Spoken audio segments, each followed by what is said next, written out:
Hello students. So today we are going to learn a new chapter, a new topic, that is cell structure and organization. In this topic we learn about the basic introduction of cell, the totipotent cell, kinds of cells, and in detail about prokaryotic cell. In the first slide, as always, keep the animation image. You can see the entire cell where the nucleus in the center surrounded by the endoplasmic reticulum, the mitochondria, the lysosomes, the Golgi apparatus, etc., which are floating, which you can use the term cytosol or cytoplasmic movement inside the cell. Okay.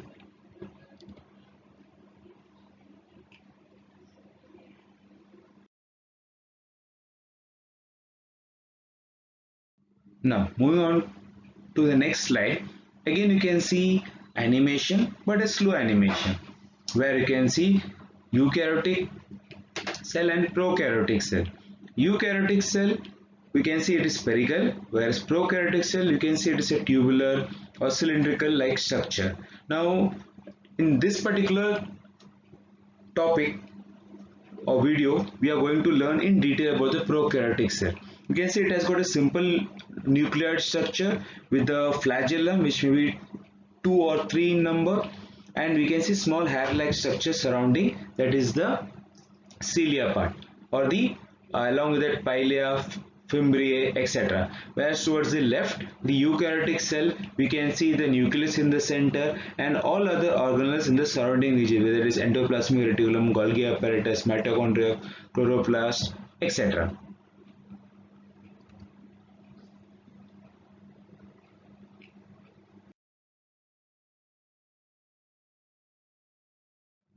Now, the third slide, that is cell.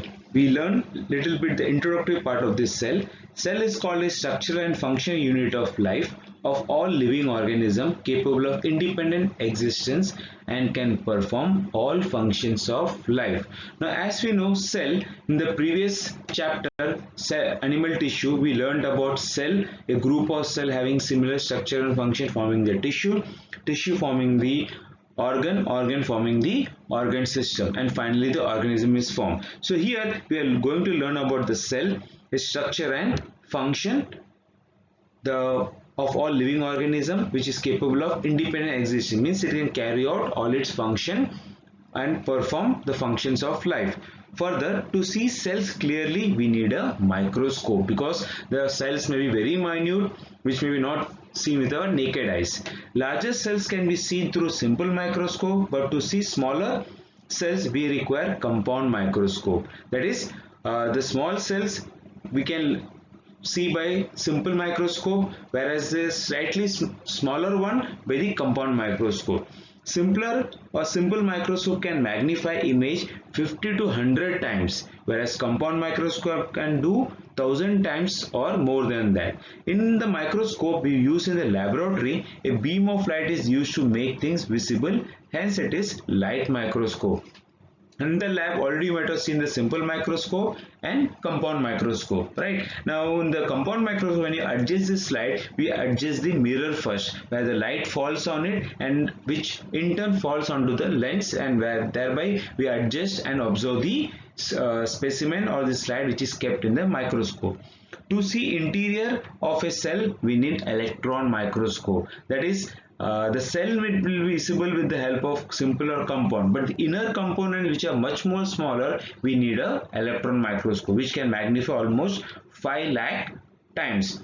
Here you can see two images, one towards the left, the Leeuwenhoek microscope, which was the first known microscope discovered by Anton von Leeuwenhoek. So I put an image of Anton von Leeuwenhoek. Little bit of detail. Anton or Antonio Philips Leeuwenhoek. You can see my name also in between, right? So okay, just joking. Was a Dutch tradesman and scientist. He is commonly known as the father of microbiology.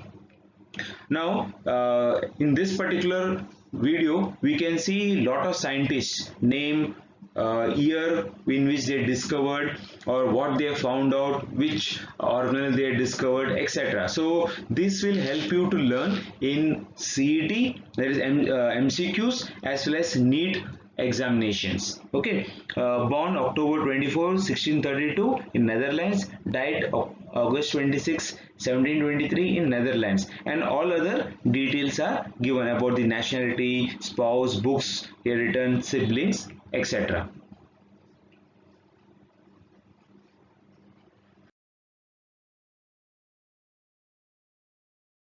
Moving further, as I mentioned, I put the images of the simple microscope. You can see towards the left top part and the bottom the compound microscope, which both are we are using in the lab. Whereas the right hand side the electron microscope, which is mainly used in different institutes, lab heads, etc., where they identify different microorganisms, bacteria, viruses, etc.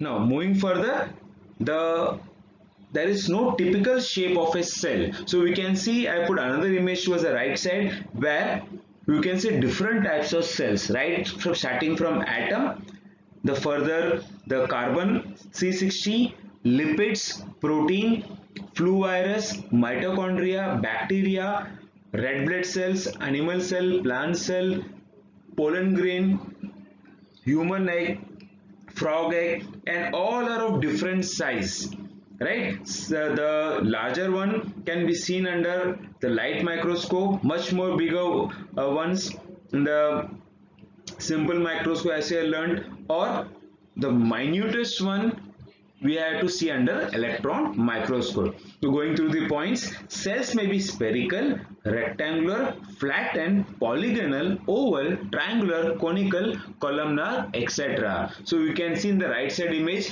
the cells are of different shapes and sizes. Cell size varies greatly in various plants and animals. Some of them are not visible to the naked eye. That's why we have to use electron microscope. Some are barely visible while some are microscopic. The smallest cell size can be seen in mycoplasma. Which one? The smallest cell, zero point 0.3 micrometer in length. Then bacterial cell size is 3 to 5 micrometer, while the largest cell is seen in ostrich egg, which is nearly 15 centimeters. And longest cell, nerve cell. So in this part you can learn about the smallest cell, mycoplasma, largest cell, there is ostrich egg, and the longest cell, the nerve cells, right? Further, cell theory was proposed by Schwann and Schleiden. In this theory there was no explanation about the formation of new cells. So further, the cell theory was put up by two scientists, Schwann and Schleiden, but they did not explain about how the new cells were formed. It was Rudolf Virchow in the year 1855 who explained for the first time that new cells are formed by cell division from the pre-existing cell, that is omnis cellulae e cellula. In later years, advanced research in cytology led to modification in cell theory, which is now known as modern cell theory. Okay, so what is modern cell theory? All the further research work done in the field of cell or cytology, which the modification was included in the cell theory, which presently known as the modern cell theory.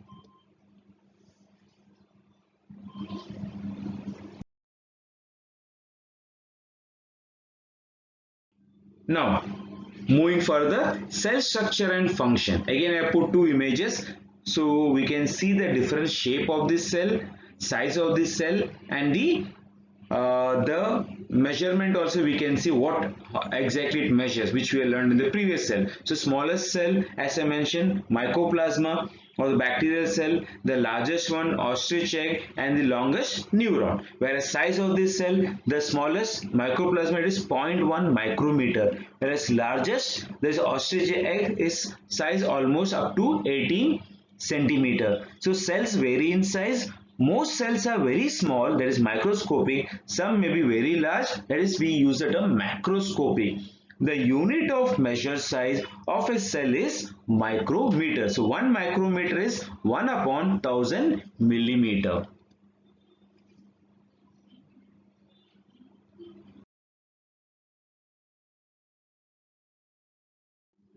Moving further, again, cell theory Rudolph. So here I given the photo images of the scientists which we have learned in the previous slide. So you should know who is the scientist, what, which year they discovered, how they look like, what things they carried out, all those things in detail. So cell theory, M.J. Shieldon and Theodor Schwann. Cell theory was proposed by M.J. Shieldon and Theodor Schwann in 1838-1839.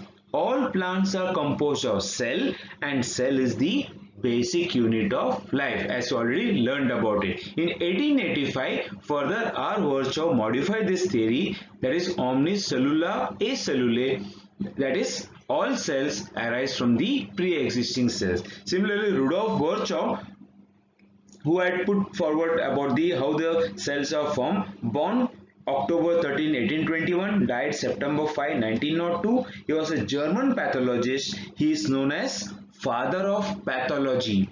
Discovered that all the living things or living cells come only from the other living cells.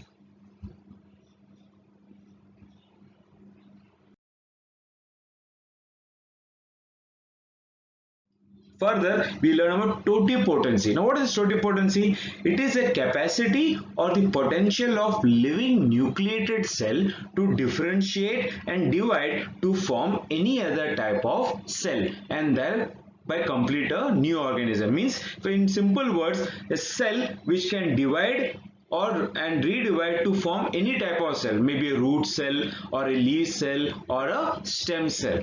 Okay, so we can say this totipotent cell is the cell which are not differentiated, but they can be differentiated and divided into different type of cell. Further, cell is totipotent because it has the entire genetic information of the organism in its nucleus. So it's very self-explanatory, that is totipotent cell has all the genetic information, whether it is of a root cell, leaf cell or a stem cell. That's why it can be formed into any part. Or when you talk about human or mammal, we come out with the term stem cells. Is further, embryonic animal cells are totipotent and are termed as stem cells. Stem cells have got great medical application, including cure for disease. Now, in the last 5-10 years, just I'm adding few points over here.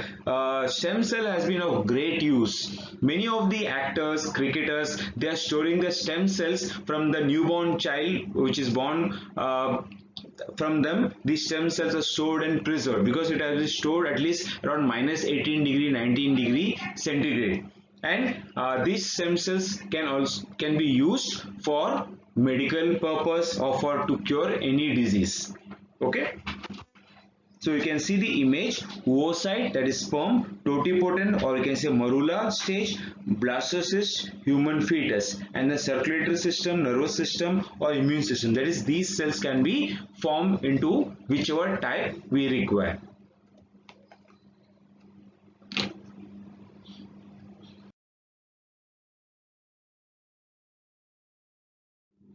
Further, again I put an image of totipotent cell. Just now as we learned, there is oocyte, morula, blastocyst and the human fetus. Now in detail about morula, blastula or blastocyst we learn in the chapter reproduction in animals. So we can just remember the term morula, blastocyst, etc.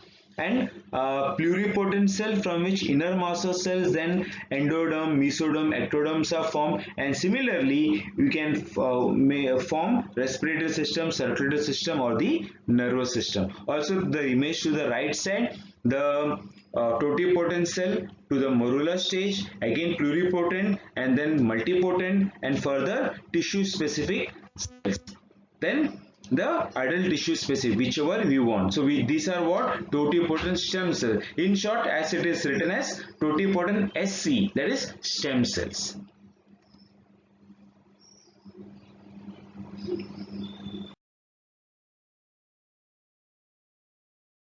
Moving further, again little bit of more additional information related to scientist Matthias Jacob Shieldon, a botanist and microbiologist in 1838 declared that plant organism is made of cells. He accepted the importance of nucleus discovered by Robert Brown in 1773 to 1858 and speculated on its role in cell division. Similarly, beginning of the cell theory in 1839 is German zoologist named Theodor Schwann. uh, concluded that all the animals are made of shells, or as we put up as cells. The Schwann also co-founded the cell theory. Know the scientist so in detail about it, which is given in the book.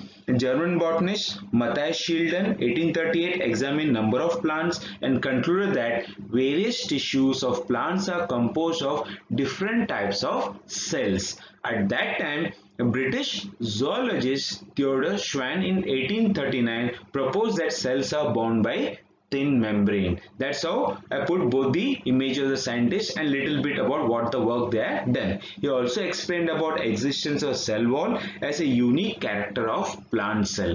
On the basis of this observation, he proposed that animals and plants are made up of cells and products of cells. Now, postulates of modern cell theory. So, what are these postulates? First point, all living organisms are made up of cells, which now we already learned about it. Further, living cells arise from the pre-existing cells, as Virchow Rudolph had mentioned. Further, a cell is the structural and functional unit of life. We can say it's a definition of a cell. Total activities of cell are responsible for activity of an organism. Cells show transformation of energy.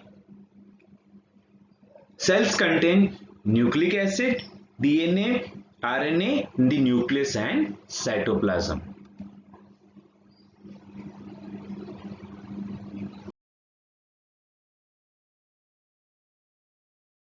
Moving further, now coming to the types, that or can say kinds of cells. Living organisms are grouped into two main categories: prokaryotes and eukaryotes. The prokaryotes have simple cellular organization, while eukaryotes exhibit high degree of organization. What does that mean? The prokaryote, or we can say bacterium, they got simple type of cellular organization, whereas in eukaryotes you can see both plant cell and animal cell, they got high degree or complex form of cellular organization, which we are going to learn in detail. So later part we learn about the prokaryote and about the eukaryotes in the next lecture or the next video.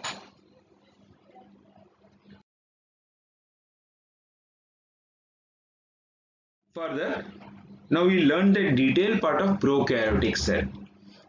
The cell in prokaryotes show following main features. It has chemically complex protective cell envelope, means the covering part. It does not have well-defined nucleus and other membrane-bound cell organelles. Now, as we just learn about prokaryote, eukaryote in detail, we come across that prokaryotic cell or the bacterial cell, they don't have membrane-bound organelles. Further, cell envelope is three-layered structure with outer glycocalyx, middle cell wall and inner plasma membrane. So three layers are present: glycocalyx, middle cell wall, inner plasma membrane. Further, glycocalyx is present as either slime layer, this loose sheet, or in the form of tough capsule. That is why the bacteria, virus, they don't die very easily because of the protective covering or the capsule. Further, bacteria are better absorbed when stained. So by staining, we can easily observe the bacteria and virus rather than directly observing, because some may be transparent or translucent, because of which we are not able to observe. So by using stain, we can easily observe the species as well as the inner components as well. Further, the most followed stain or staining method is gram staining, developed by Danish bacteriologist Hans Christian Gram. That is a scientist who developed this technique. That's why I have put the image of the scientist Hans Christian Joachim Gram, that is Danish bacteriologist. You can see on the right side how the gram positive and gram negative looks appears like with the different stain which is used. We can see cytoplasm, how it appears in gram positive and how it appears in gram negative. Cell membrane, how it is almost greenish, whereas here it is yellowish green with the outer layer also we can see, our outer membrane as well, and periplasmic space as well. Also how we can see the difference in peptidoglycans.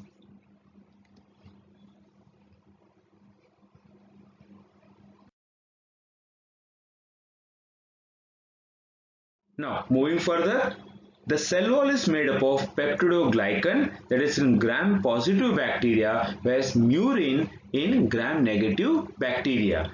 It gives mechanical strength to the cell, that is, it gives outer protective covering. Cell membrane is a phospholipid bilayer. All these structures give protection to the cell and also help in intracellular transport. That's why, as I told, the bacteria, viral infection, when it comes, we take antibiotics, right? Otherwise, these have got strong outer capsule protective covering. Whenever they cause infection, it lasts longer because of their protective covering. Only when we take high antibiotics, we get cured because of the effect of the antibiotics, right? Okay. Further, in motile bacteria, that is the bacteria which moves from one place to another, either cilia or flagella are found. Now we can understand the term cilia flagella as we learned in the previous chapter, animal tissue, where cilia is small hair-like structure present throughout the body, present in numerous number.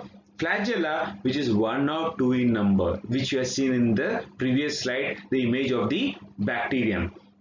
Both are driven by rotatory movement produced by the basal body, which works as a motor. Other parts are filament and hook. Some other surface projections are tubular pili. Now what is this pili? Which similarly appears like a cilia, but what it is? Which help in intracellular communication, and fimbriae for clinging onto support.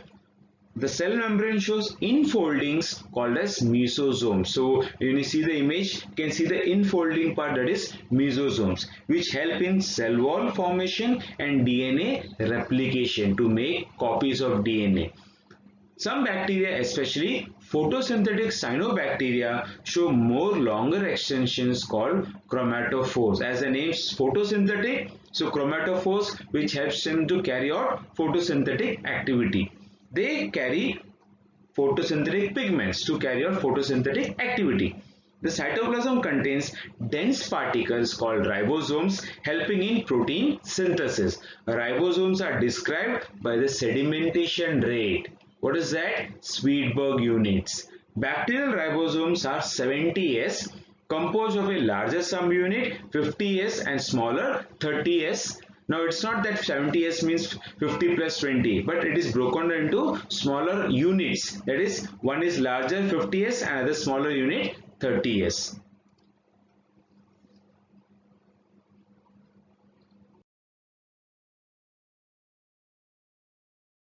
Further, now you can see very clearly the image. Prokaryotic one, towards the left, you can see the cell wall, plasma membrane, capsule, nucleoid region. Why nucleoid? There is no true nucleus. The nucleus is called as nucleoid. Then chromosome DNA, fimbriae, pili, as just know what is pili and fimbriae. Then flagellum, the tail, which helps in locomotion, movement. Plasmid, which helps in replication of DNA, making copies. Cytoplasm and the ribosome. Towards the right, you can see the animation image of the bacterium. Now, if you see the right upper image, where you got two tails or two flagellum, and the lower part, the bacteria with a single flagellum, and how they are moving about.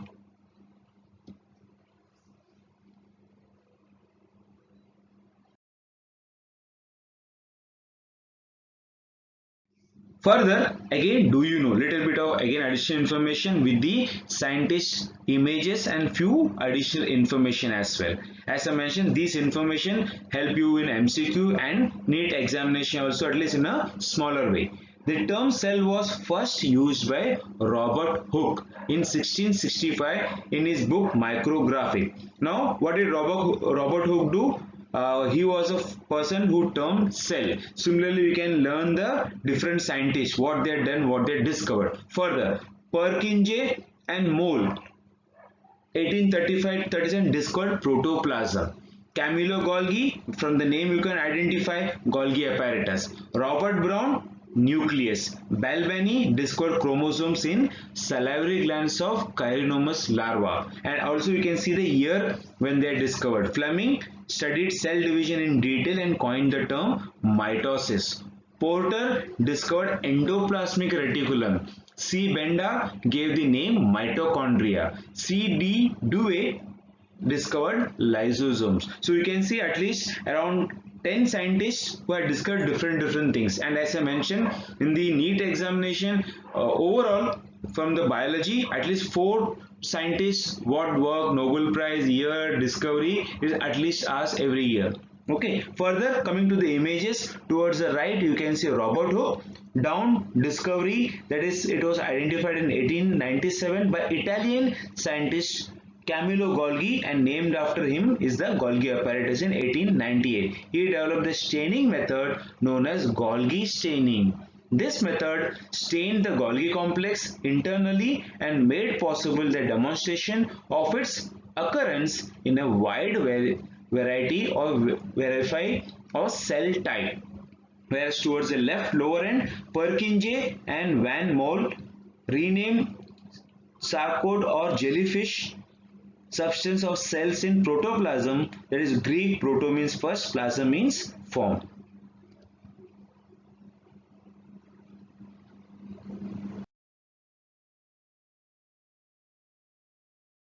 Now again, the other scientist name just we read, so you should know all the scientist name, the year, as well as the images which I put up to identify these scientists. So Robert Brown, the discovery of the cell in 1833. Walter Fleming used aniline dyes to visualize nuclei and chromosomes. All nuclei come from other nuclei he discovered, and described the mitotic cell cycle in the cells from the gills and fins of salamander, that is the amphibian.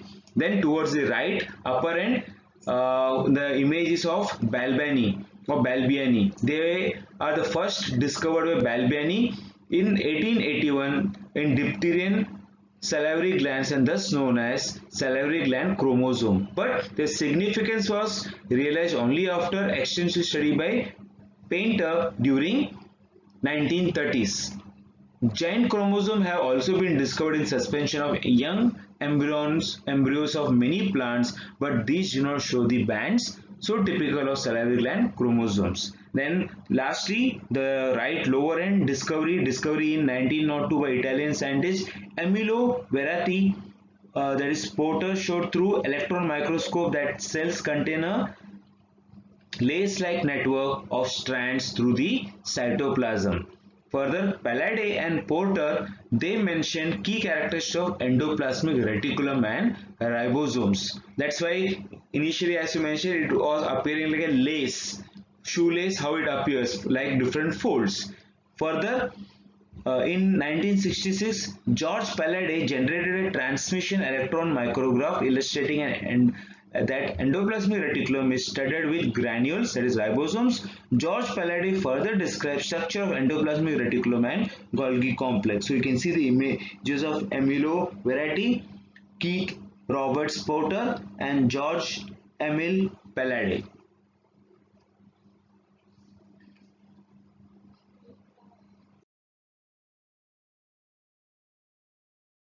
Then further, few more scientists and their work. Mitochondria is a double membrane bound organelles found in cytoplasm of eukaryotic cell. Mito means thread, chondro means granule-like. First observed by Richard Altman in 1984. Further, the term mitochondria was coined by Carl Benda. So in the earlier time it happened sometime that one scientist may work on it, but the work is left incomplete or left in half. Some other scientists, they work on it and then they get the name out of it, or they get the complete appreciation of what our work was actually done by another scientist which was left incomplete or not done completely. Okay, so here the term mitochondria was coined by Carl Benda in 1898. They produce enzymes for the mito or metabolic conversion. Further, you can see right side the mitochondria image, which we will be learning in detail in our next slide or next video. Further, historical background: Christian D. Dewey discovered lysosomes in 1955. In 1949, he was studying insulin action, wanted to find location of glucose 6-phosphate on liver cells. So D. Dewey and colleagues ruptured the rat liver cells and then fractioned the sample using differential centrifugation. They found sacs containing large amount of acid phosphate. Later, D. Dewey coined the term lysosome. And this is another thing. Like as you mentioned, scientists they work on one thing, they leave it. Some other scientists complete the work. Also, here sometimes scientists they work on one thing, but they unknowingly discover another thing, which was done by Christian D. Dewey. He was working on the insulin action, which is the location for glucose 6 phosphate, but accidentally found acid phosphatase, that is which is present in lysosomes. So you can see the image of lysosome.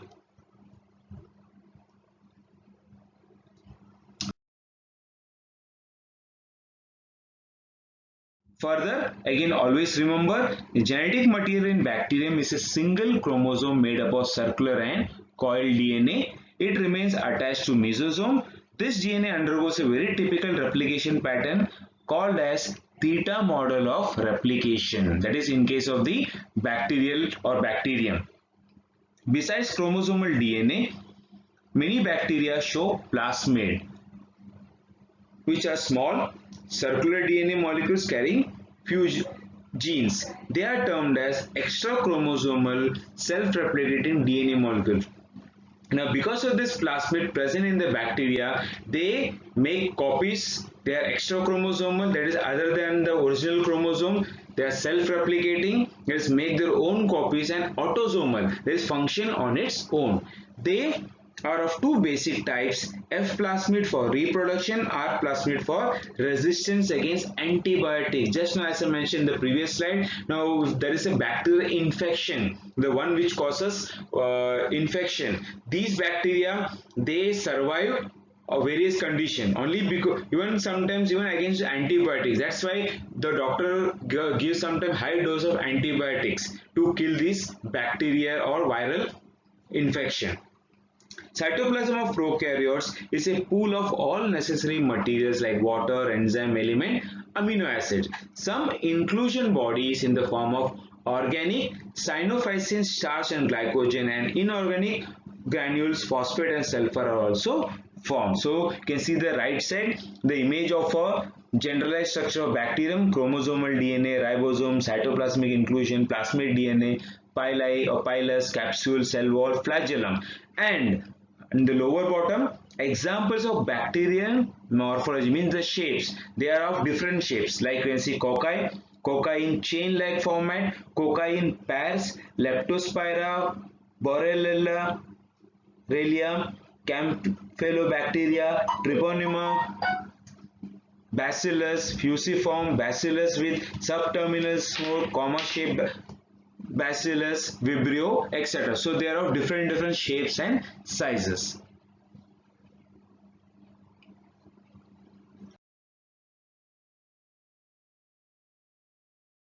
Then further, again few more animation images for you. You can see right side the bacterium, how it appears. Then towards the right side you can see parasitic bacteria found in the groundwater. Or if I say just simple example, now when you drink water, mother always boils the water, right? So this boiling helps to kill this groundwater or the tap water, or even much more bacteria or parasitic bacteria will be found in the dirty water, right? So you can, that's why when you go out and come play in the muddy water, etc., you have to wash your feet, hands, etc. Otherwise this bacterial parasite, if it is present, can cause infection. You can see by the image itself how and what is the appearance of this parasitic bacteria is looking like, right?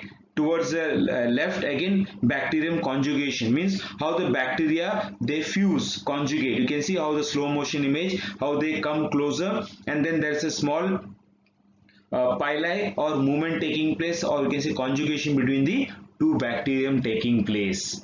Then in the center, what we saw towards the left, that we can see properly over here transfer of F plasmid, which is done by conjugation. So from one bacterium it is passed to the other bacterium. and towards the right we can see the lytic life cycle of the bacteriophage, how the bacteriophage which comes and sits onto the plasmid and then it starts to multiply. So we are good put some good animation images to understand this concept of bacterium.